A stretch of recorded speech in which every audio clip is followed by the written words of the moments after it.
Algumas pessoas separam o pecado em duas intensidades, o pecadinho e o pecadão. O pecadão é aquele mais pesado, um pecado, que precisa de uma correção, de repente tomar um banco de igreja, coisa do tipo. O pecadinho é simples. O pecadinho, dizem eles, é aquele mais tranquilo, você leva de boa. Jesus faz vista grossa para esse pecado, então você pode até cometer esse pecado e nem traz nenhum peso na sua consciência de arrependimento e nem nada. Agora, vamos ignorar aquilo que eles falam e ver o que a Bíblia fala.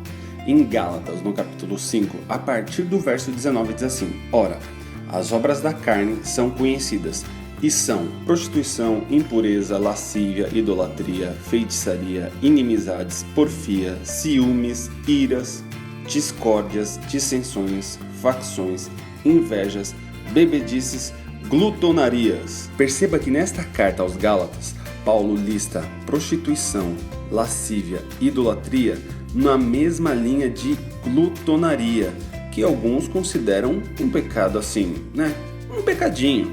Só que a continuação desse texto, Paulo diz assim: e coisas semelhantes a estas, a respeito das quais vos declaro, como já outrora vos preveni, que não herdarão o reino de Deus os que tais coisas praticam.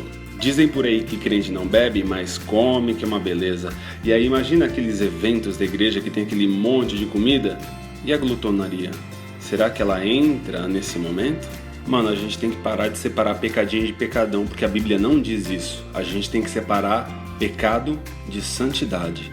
Pecado é pecado e ponto, acabou. A gente tem que tratar pecado como pecado. E se você parar para pensar, glutonaria traz características de outros pecados. Você olha aquela tortinha de morango ou aquela bomba de chocolate de Nutella, deseja, cobiça, anseia por aquilo, e se for a única que tiver ali na prateleira, você é capaz de sair no tapa para poder ficar com ela. Assim como na prostituição, na impureza e na lascívia, na glutonaria você faz a mesma coisa. Você olha, cobiça, deseja aquilo. Por quê? Porque isso são as obras da carne. A essência do pecado é a mesma. Diante de Deus, pecado é pecado. Não tem pecadinho e nem pecadão. Só existe uma pequena diferença e não é para Deus. Porque, como a gente leu, não é do reino de Deus quem pratica essas coisas. Essa pequena diferença é com relação à sociedade.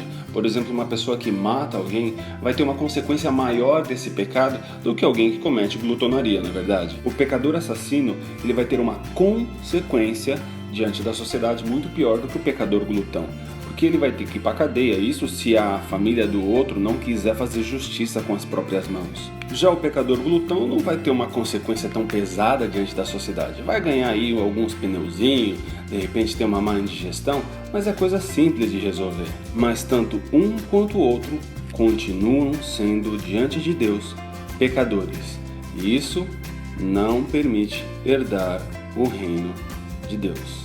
A única diferença aqui na Terra é a consequência desses pecados diante da sociedade. Agora, para Deus, pecado é pecado e a consequência é a pior possível. Por isso, trate pecado como pecado e não como brincadeira. Qualquer tipo de pecado, expulse da sua vida. Aí você me pergunta, como é que eu vou vencer tantas dificuldades? Volta um pouquinho aqui, no verso 16. Digo, porém, andai em espírito, e jamais satisfareis as concupiscências da carne. Dessa forma, os seus frutos não serão as obras da carne, e sim, aqui no verso 22, os frutos do Espírito. Por isso, mergulhe na Bíblia e tchau, tchau.